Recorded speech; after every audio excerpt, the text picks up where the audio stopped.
against him is Mark Powick, creeping into the staging beams. It's going to be interesting to note whether Warren Johnson tries to improve on his reaction time or relies on his horsepower.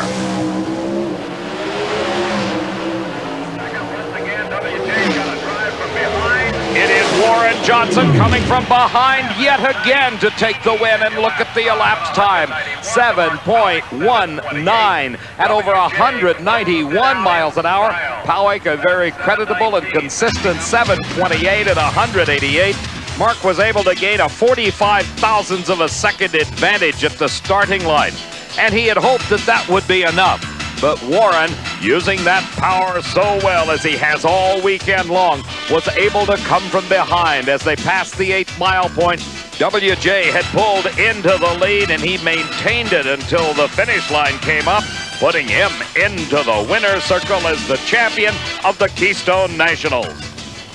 Well, Warren Johnson wins the Sunoco Keystone Nationals with a 7.19, and by doing so, you keep the door just barely open to that world championship. Well, I don't know if I won this thing. This car won this thing, and that all the credit goes to Greg and Kurt and Gordy and John and the guys that got this car, because I wasn't driving worth a damn today. You know, I mean, some days you can't bowl a strike, you can't hit a home run, and it just was one of those days.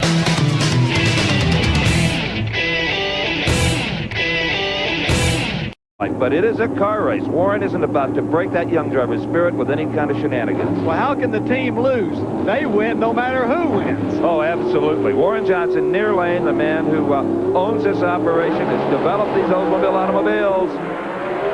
5 speeds a pair. Johnson has to drive around Scott Jeffrey on, but he's up to it. A 764 to a losing 776. 179 miles an hour for Johnson, and just 3 slower at 176 is Scott Jeffreyon. I'm telling you, Jeffreyon embarrassed Johnson a little bit on the starting line, unless Johnson maybe let him do that. Well, young Scott Jeffreyon certainly took the starting line advantage. However, his starting line reaction time was no better than Johnson's reaction time from previous rounds. It was that Johnson fell off in this round. Now, maybe he was just a little confident, because he certainly entered this round with the fastest car, and he did drive around Jeffreyon as they went down course. As you can see, he beat him by an easy car lap. It has been exactly 20 years since 2 team cars met in the Pro Stock Final, and Warren Johnson, the team captain, has won it. Great job. Thank you, Steve. It's actually been less than that, because I was in the team final in 1986 with Don Coons with the Goodwrench cars. So I won that one, too. So I forgot. I think you raced Scott Jeffreyon tougher than you would have anybody else, because you have to share the same pit with him. Exactly. I mean, I got to beat up on the kid. The kid's getting pretty good. Tell you what, come here, kid. You had a terrific reaction time. You were gunning for him. Yeah, I don't know what it was, but when you run a guy, obviously like this guy, you got to try your best, and I was just thrilled to be in a final round again. You know, everything's happened so well in this Warren Johnson Oldsmobile over here that I'm just tickled to death. It's so hard to run 2 cars, but you're doing it successfully. Well, we have a little bit different approach than probably other teams that have tried that concept, and I think it's working out well just the way we've been doing it. Congratulations, champ. Thank you very much.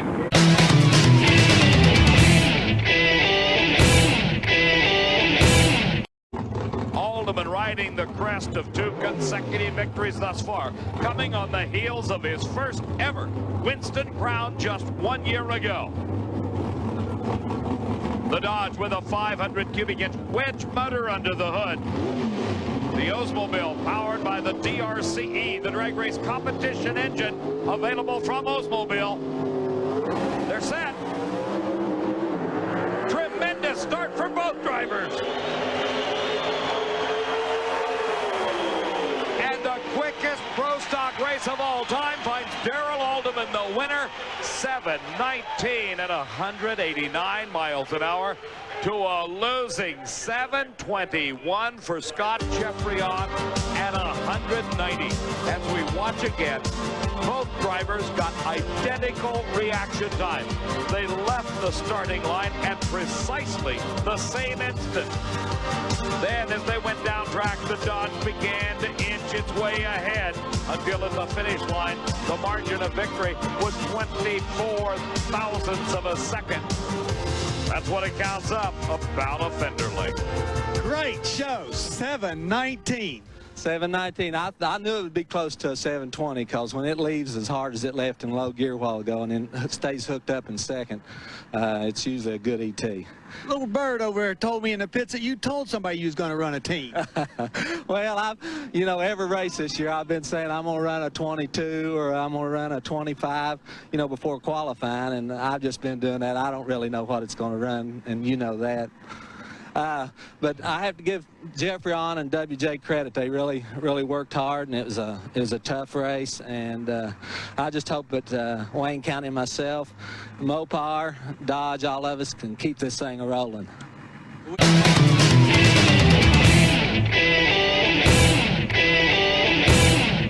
Well, David Hutchins does the Dodge motor. Mike Sullivan tunes the chassis.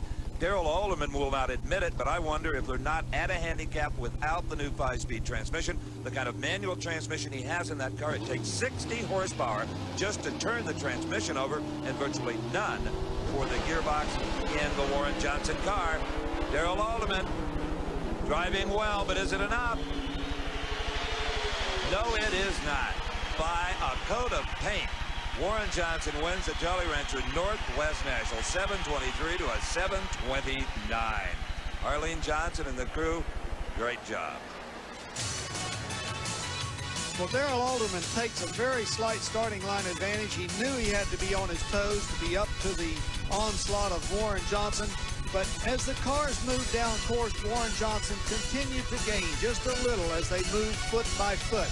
He had a little bit more power, or possibly, as Steve said earlier, the 5-speed transmission allows the utilization of that power better.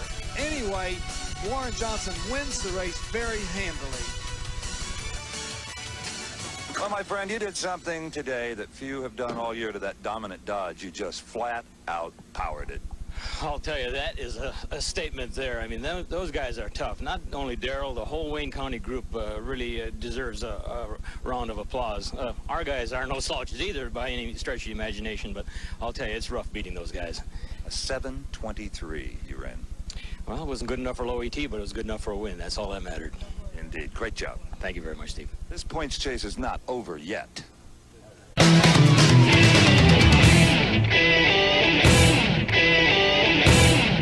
No, because, things do go wrong from round to round. Drivers lose their concentration. We're talking about split-second decisions, and anything can happen. That's what I like about drag racing. You don't really have sure winners. And it's brutal on the emotions because there's no second chance. You can't get a lap back. You can in short track and stock car racing. You're riding with Daryl Alderman, the Winston champ, trying to make it 4 wins this year. Whoa, and he is all over the place. He maintains control, but by the time he gathers it up, Warren Johnson has the lead. Warren Johnson wins at 734 to a 743, 188 for Johnson, and that Dodge, even though he had to get off the throttle, still runs 185 miles per hour. Just goes to show you how much power that thing's got. Alderman took a very decisive starting line advantage, and it looked like he had the race in the bag, but he gets over toward the center line, almost hits the cone, has to backpedal the car, and that's all Johnson needed. Alderman got back on the gas, but it wasn't enough to catch him. So Warren Johnson wins the race, gets some very important Winston points for the win, and proves that there is a car out there that is capable of beating that Dodge. Daryl, you were all over the racetrack. He got there first. Yeah, he's got my number, Steve. He said he was going to try to turn this around after Gainesville, but maybe you do have his number. Well, I don't know how I got his number. That's just a sign of a good competitor. We're out there beat each other, and Daryl and I are good friends, and we're better than that. We're good competitors, I think, and that's really the bottom line. Well, I agree with that. A parting 734. Well, if we're consistent, but not consistently fast enough. Daryl, what got it all over the racetrack? I really don't know. When I went in second, it moved to the center with me, and I tried to drive it on through, but, that's racing. Great show, you guys. Congratulations, Warren Johnson. Tremendous driving job on Daryl Alderman's part.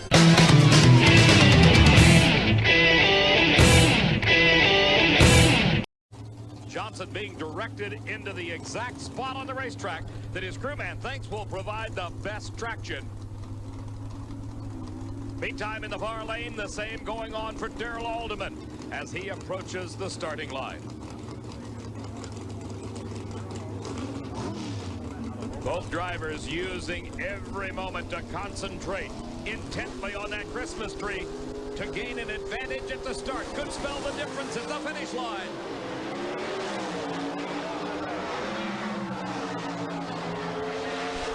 And Daryl Alderman uses that whole shot or starting line advantage to win with a 7:33 at 188 miles an hour.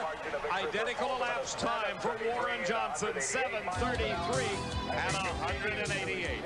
As we watch again, Alderman got a little over 100th of a second advantage at the start. And the Dodge continued to pull away until at the finish line, only 18 thousandths of a second separated these two great drivers. Alderman winning his 4th national event title thus far this season by less than a car length. There was the margin of victory. That's 18 thousandths of a second. Let's go to Steve with the Pro Stock champ. Daryl Alderman, it's a darn good thing you left first. That was a close drag race. Yes, it was. Warren Johnson's always tough, and I really dread running him in any of the rounds, not just the final. He's a tough competitor, and every time we get beside each other, it's a good drag race for the fans. And Mopar Daytona, I guess, was just a little bit quicker today. Warren Johnson, come in here. He just took the edge by 1. You guys have met 4 times. This was the 5th. It's now 3-2. Oh, well, I guess somebody's keeping score. I don't know. This is too hard to keep score right now. It's going to be like this all year long. There's no question about that. Well, I'll go along with the way it's been going. Well, I don't want it exactly like this, but as long as we meet in the final, that's all right with me. A great champion and a great runner-up. Thank you, guys. Daryl Alderman receiving congratulations from Warren Johnson.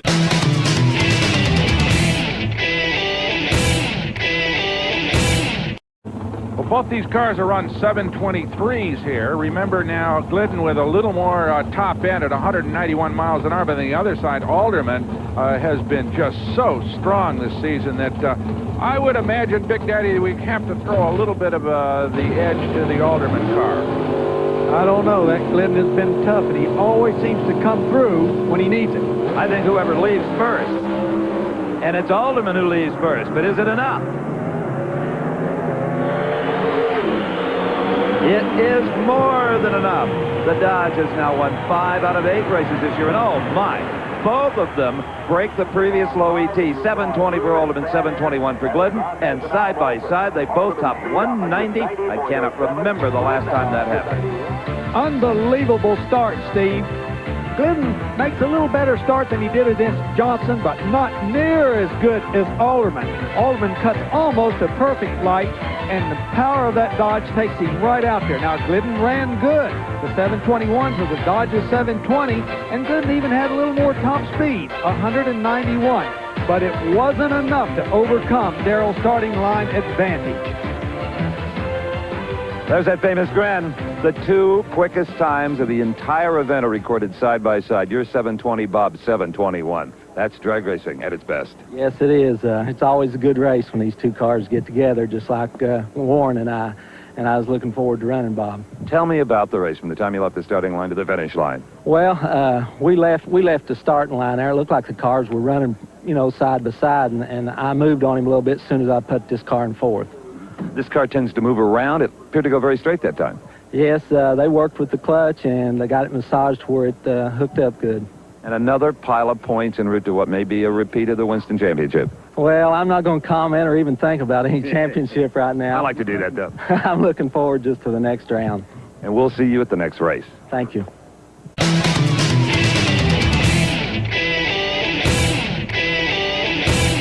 Amato. Here is Daryl Alderman. He's completed his burnout. It's not a California fog that has rolled inside the Mopar Parts Dodge Daytona. This is his opponent, Larry Morgan, at the wheel of Bob Pinella's Castrol GTX Oldsmobile. Morgan has the lane choice. He has selected the lane nearest the camera. But while Alderman won in that lane, the far side of the track in the previous round, he still is not happy with it because of the bump.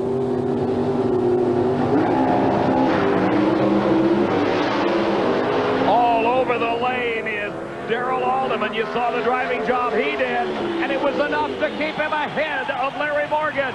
An upset victory as Daryl Alderman goes to the winner's circle in Pro Stock Eliminator. His elapsed time, 7.30 seconds. And once again, he rose to the occasion with the reaction time he needed.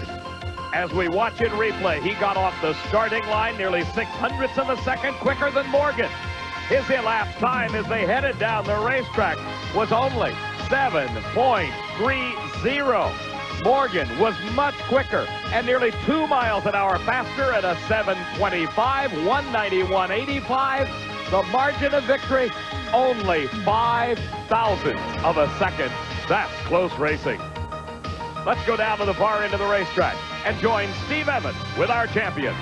Well, that's why they pay you the big bucks. You know that? Well, I'll tell you, that was really a close race there. I knew I was going to have to be on time against Larry. And You had your back against the wall a little bit. I definitely did, and went out there in second gear, and it got to moving around a little bit with me, and he started easing back on me on the other end. We're just very fortunate to win.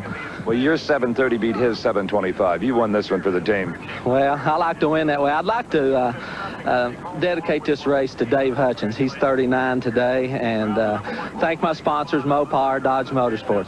Thank you, Daryl. Thank you. David Hutchins, the co-crew chief on that Dodge Daytona.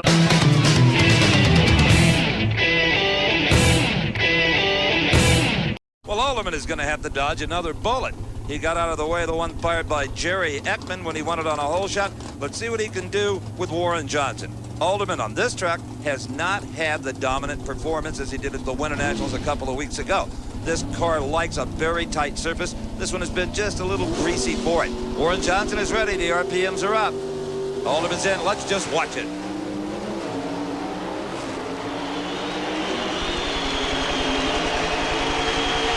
Now that's pro stock racing.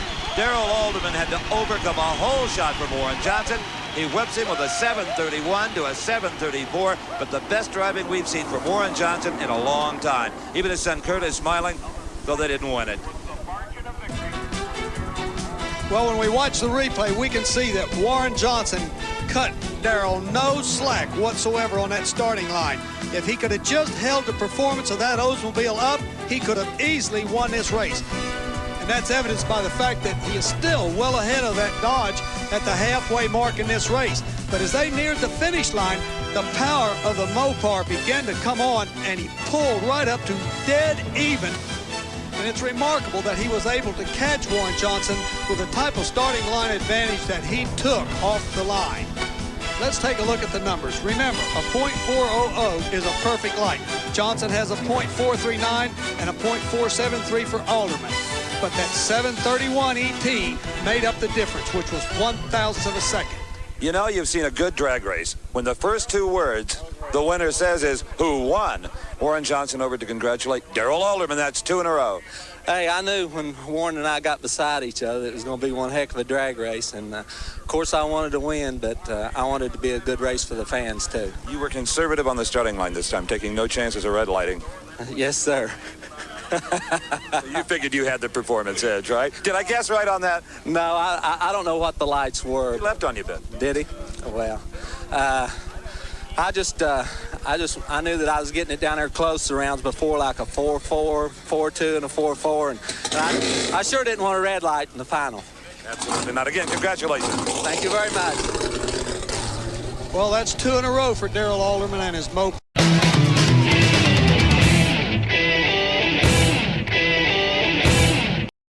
All right, just moments away. Who do you pick, Big Daddy?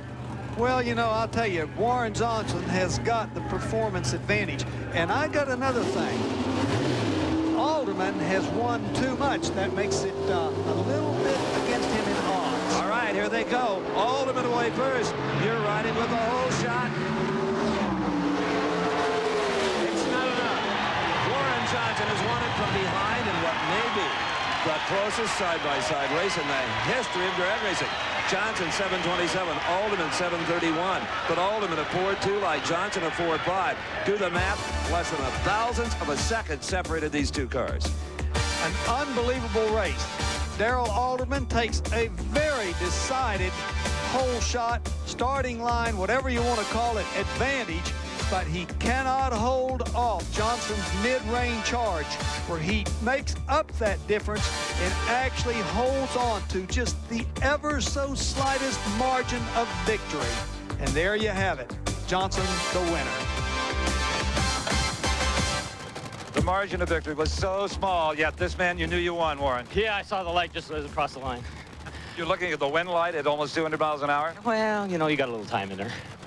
You have stopped the streak of the Dodge, and you're going to get a lot of pats on the back from the Gluttons of the world, too. I think this is all for the rest of the races. Everybody was red lighting. I mean, doing everything that could possibly go wrong for them, and I think this is for the rest of the race, because we knew we could do it, and I think the other racers now are going to finally say that, hey, he puts his pants on the same way as we do, too. You were very conservative off the starting line. You gave him 3 and powered by it. We didn't want to take any chance on red light. We've been having good lights all day today, and I figured let's not get greedy here. Congratulations. Thank you, Steve. Thank you very much. I'll tell you, if I'd have been Warren Johnson, I wouldn't have been any more conservative on that light. 1/1000th of a second separated those cars.